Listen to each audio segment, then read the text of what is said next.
दोस्तों आदाब। आज हम एक बहुत ही इम्पोर्टेंट एक टॉपिक पे बात करना चाहते हैं जिसका जिक्र आज लेजिस्लेटिव असेंबली में जम्मू में हुआ। वो ये है कि जो नेशनल एजुकेशन पॉलिसी ऑफ 2020 है, जिसमें कि ये कहा गया है कि आज एक एमएलए एक साहब ने, जो कि पटन से बिलोंग करता है, रियाज बेदार साहब, उन्होंने एक क्वेश्चन उठाया कि इम्प्लीमेंटेशन ऑफ एजुकेशनल पॉलिसी 2020 जो कि गवर्नमेंट ऑफ इंडिया ने एक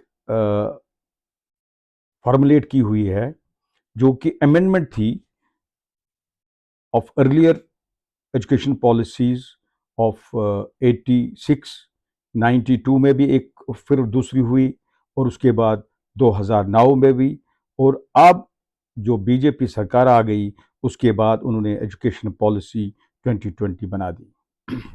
इसमें नाजरीन, इसमें बड़ा एक अहम कुछ नुक्ते हैं जो कि ज़रूरी है जानना हमें यहाँ जम्मू कश्मीर में, पर्टिकुलरली कश्मीर में। इसमें ये भी है कि सबसे बड़ी बात जिससे एक एम्प्लॉयमेंट या एम्प्लॉयबिलिटी बोलिए आप, वो भी एक इसका एक काफ़ी एम्फेसिस है इन चीज़ों पे, और स्किल्ड एजुकेशन पे काफ़ी स्ट्रेस दिया गया हुआ है।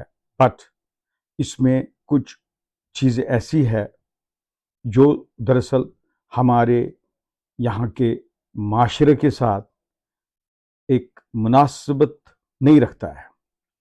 मैं ये कहूँ कि अगर हम ये ना कहें कि मुनासिबत नहीं है, मगर बहरहाल पढ़ना तो है, मैं ये मानता हूँ, और ये हकीकत भी है कि पढ़ना, ज्ञान हासिल करना, ये बहुत ही एक अहम चीज़ है और होना भी चाहिए किसी भी लैंग्वेज पे।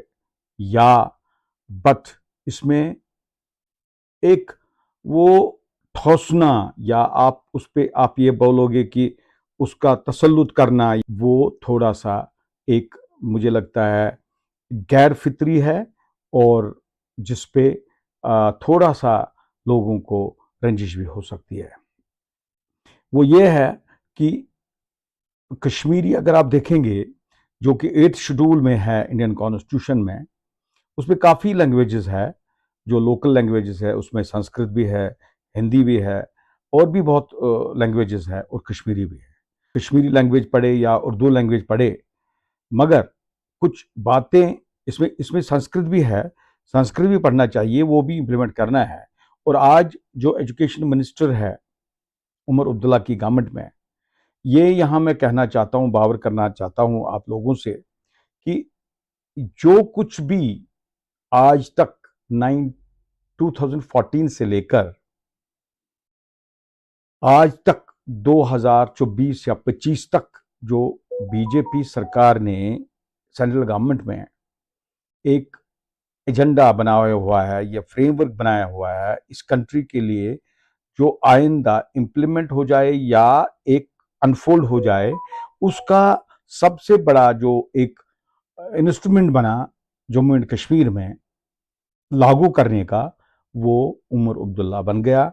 जिस उमर अब्दुल्ला ने कबूल किया एक यूटी का चीफ मिनिस्टर बनने का। सबसे बड़ी बात यह है कि यहां मैं ये कहना चाहता हूं कि Omar Abdullah 13th chief minister है, जो कि आज तक चीफ मिनिस्टर बने हैं सादिक से लेकर यहां तक मान के चलिए आप 13 के 13 चीफ मिनिस्टर बने हैं। वो सब बने थे स्टेट के, जो जम्मू एंड कश्मीर एक स्टेट बना था। उसके बाद आज पहली बार जो कि इस उमर साहब ने एक हिस्ट्री बना दी। मैंने पहले भी अपने वीडियो में कहा कि ये एक 13वां चीफ मिनिस्टर है जो कि यूटी का है, जम्मू एंड कश्मीर का, जिसमें कि इसका जो स्टेटस है वो 70th पोजीशन पे है। जो वारंट ऑफ प्रेसिडेंस जिसको कहते हैं, इसकी जो पोजीशन है या स्टेटस है वो 17th पोजीशन है इसकी। गोया इसका जो स्टेटस है वो एमओएस जो यूनियन गवर्नमेंट में होता है या गवर्नमेंट ये यूनियन मिनिस्ट्री में होता है उससे भी कम है शायद। पहले जो होता था चीफ मिनिस्टर वो यूनियन मिनिस्टर जो होगा दिल्ली सरकार में, इसका स्टेटस होता था इक्वलेंट टू यूनियन मिनिस्टर। अब इसका एमओएस से भी कम है। तो खैर बहरहाल इसको तो चीफ मिनिस्टर बनना था और बड़ा शौक था इसको कि 9 साल के बाद जो इलेक्शन हुआ तो इसने बहुत एक कोशिश की और बहुत इसको एक वो भी एक खलिश थी कि मैं कब चीफ मिनिस्टर बनूं। और इसने कोई न दाएं देखा न बाएं देखा, विदाउट लुकिंग राइट और लेफ्ट ही jumped into it and went to take the oath under the constitution of India. Again a history, जो पहले सारे चीफ मिनिस्टर्स कश्मीर का कॉन्स्टिट्यूशन या जे के कॉन्स्टिट्यूशन के तहत उठाते थे हल्फ अपना, तो इसने, खैर ये तो कोई गलत बात नहीं है, अच्छी बात है ये कि जब कबूल किया तो पूरा कबूल करना है। अगर हमने एक स्टेट बनाया इसको, जम्मू एंड कश्मीर को, जैसे कि 1975 में इसके दादा ने, शेख मोहम्मद अब्दुल्ला ने स्टेट तस्लीम किया जम्मू कश्मीर को, एक अटूट अंग किया तस्लीम हिंदुस्तान का जम्मू एंड कश्मीर को, तो मुझे लगता है ये उसके नक्श कदम पे बहुत चलता है और उसके ख्वाब पूरे करता है। और ये जो नया कश्मीर का एक कॉन्सेप्ट दिया हुआ है बीजेपी ने, उसमें जिसमें कि एक, अब मैं ये कहूं कि एक पूरा एमलगमेट करने का, और the way India is unfolding और उभर रहा है हिंदुस्तान, नया हिंदुस्तान, एक नया कश्मीर भी उभर रहा है, पूरा एक तालमेल में जो दिल्ली में चल रहा है या उनकी हुकूमत जहां जहां भी है वो इम्प्लीमेंट करते हैं। और अगर वहां नहीं है फिर भी बाकी स्टेट्स में भी वही हो रहा है जो सेंट्रल गवर्नमेंट चाहती है, headed by prime minister Narendra Modi. तो खैर बहरहाल कश्मीर में भी यही हो रहा है, अनफोल्ड हो रहा है, वो भी उमर अब्दुल्ला के जरिए। और तवारीख, हिस्ट्री इसको याद करेगी इस उमर अब्दुल्ला को, जिसने कि जो अनफोल्ड कर रहा है यहाँ हिंदुत्व का एजेंडा या प्रोजेक्ट।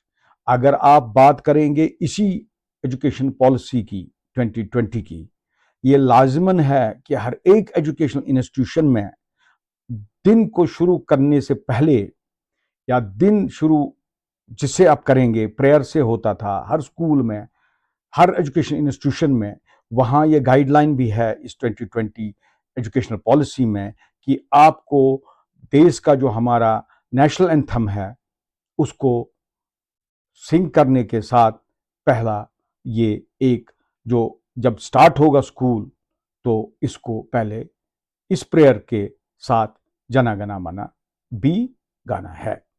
तो बहरहाल आज इन्होंने, इसके मंत्री ने कहा, इसके मिनिस्टर ने कहा कि हमने हायर एजुकेशन में कम से कम इम्प्लीमेंट किया है 2020 एजुकेशन पॉलिसी जो है नई पॉलिसी, जो कि उनके एक ख्वाब जो है बीजेपी का वो ये पूरा कर रहे हैं। जो ख्वाब शेख साहब ने शायद 75 में देखा और अपने साथ वो ख्वाब, वो जो कश्मीरियों में बांटा, वो ये इम्प्लीमेंट करता है। तो बहरहाल ये तो हुई एक बात। दूसरी बात, बड़ी इंपॉर्टेंट बात ये है कि आज जो इन्होंने रिजर्वेशन की बात की, रिजर्वेशन में ये है, ये जो कश्मीर के बाशिंदे हैं या पर्टिकुलरली मैं कहूंगा यहां ज्यादा एम्फेसिस जो है, जो लाचार है, ये जो रिजर्वेशन का मामला है, रिजर्वेशन को कश्मीरी जो स्पीकिंग है पर्टिकुलरली सिटी के लोग, वो इससे बहुत मार्जिनलाइज हुए हैं, अगर असरअंदाज हुए हैं वो सिटी के लोग हुए हैं। मगर यहाँ आयरॉनिकली मैं ये कहना चाहता हूँ, यही शेख अब्दुल्ला, इसका जो दादा है, जिसकी बुनियाद, जिसका ये दुकान है, जिसकी एंटरप्राइज है ये नेशनल कॉन्फ्रेंस, उस दुकान को बढ़ाने में या उभारने में यही लोकल श्रीनगर डिस्ट्रिक्ट के लोग थे।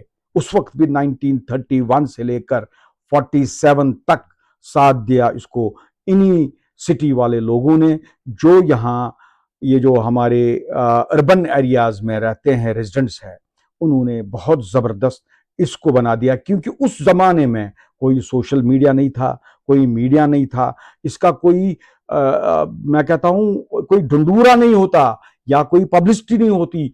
ये जो हमारे ये जो रूरल एरियाज है। बहरहाल शेख साहब को भी ये मन में रहा कि उसने जब लैंड रिफॉर्म्स किया या जिसको एग्रेरियन रिफॉर्म्स कहते हैं एक्ट, तो उसमें भी वही ये जो रूरल लोग हैं, बस्कीन हैं, जिनके पास जो एक वो टिल करते थे लैंड, यही एक तबके का जो लैंडलॉर्ड थे, चाहे वो खसूसन तो वो हिंदू ही होते थे क्योंकि हिंदू राज था उस वक्त महाराजा हरि सिंह के ज़माने में।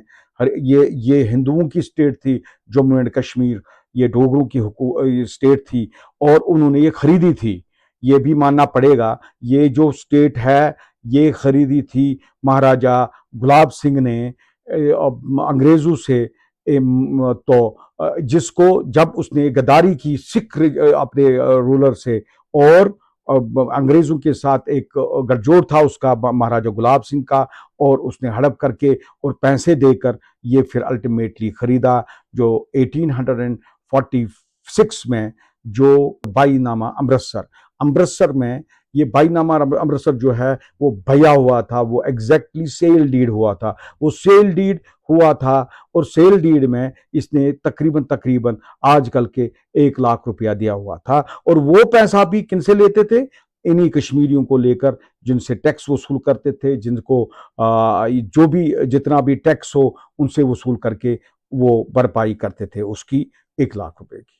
और बहरहाल जो भी है, मगर ये हिंदुओं का देश था और हिंदू के तरीके में। और शेख साहब इतने विजनरी थे, ये मानना पड़ेगा, कि उसने कहा कि ये हिंदू तरीके में ही चलना चाहिए ये देश, ये कश्मीर, और वो बिल्कुल उसी पटरी पे चल रहा है। आज भी उसके ख्वाब पूरे होते हैं। यही है नेशनल कॉन्फ्रेंस का नया कश्मीर और ये जो बीजेपी का नया कश्मीर है। मुझे लगता है ये बड़ा मेल खा रहा है आपस में, और लगता है कि ये दोनों एक ही दिशा में जा रहे हैं। शायद एक ज़माना होगा 2047 में, अगर जब ये उभर के आएगा हिंदुस्तान पूरा एक राष्ट्र बन के, भारत बन के, जिसका नाम भारत रखा गया है। भारत एक ऐसा भारत होगा जहां कश्मीरी मुसलमान भी शायद थोड़ा, क्या मैं कहता हूं, पूरा का पूरा एक इसका जो रहन सहन होगा वो हिंदू वे ऑफ लाइफ होगा। और उसी हिंदू वे ऑफ लाइफ में हमारी जो भाषा है, हमारी जो लैंग्वेज है, इसको काफी असर होगा संस्कृत का या हिंदी का। तो खैर बहरहाल मैंने पहले भी ये बोला, एजुकेशन या पढ़ने में कोई हर्ज नहीं है। हर एक भाषा पढ़नी चाहिए, चाहे वो अंग्रेजी हो। एक ज़माने में मुसलमान बड़ा विरोध करते थे, बड़ा अपोजिशन करते थे अंग्रेजी पढ़ने में, मगर सर सैयद अहमद ख़ान जो पहला ये एक स्कॉलर था जिसने मुसलमानों के, बरअज़म के मुसलमानों को, हिंदुस्तान के मुसलमानों को ये बताया कि नहीं, आप अंग्रेज़ी पढ़िए, इससे कोई नॉन मुस्लिम नहीं बनता है। यही मैं कहता हूँ कि अगर संस्कृत पढ़े इंसान या हिंदी पढ़े, इससे कोई हमारे धर्म पे या इस्लाम पे या हमारे मजहब पे असर नहीं पड़ता है। इसलिए मैं ये कहता हूँ कि ये जो उमर अब्दुल्ला की, इसके सर जाता है, और हम सलूट करते हैं ये जो उमर अब्दुल्ला साहब है, ये पूरा रेजोनेंस में काम करते हैं बीजेपी के जो सरकार आज सेंटर में है। कोई कसर नहीं छोड़ते हैं कि जो भी उनका एजेंडा है अनफोल्ड करने में। और हम इस जैसे चीफ मिनिस्टर को हिस्ट्री याद करेगी।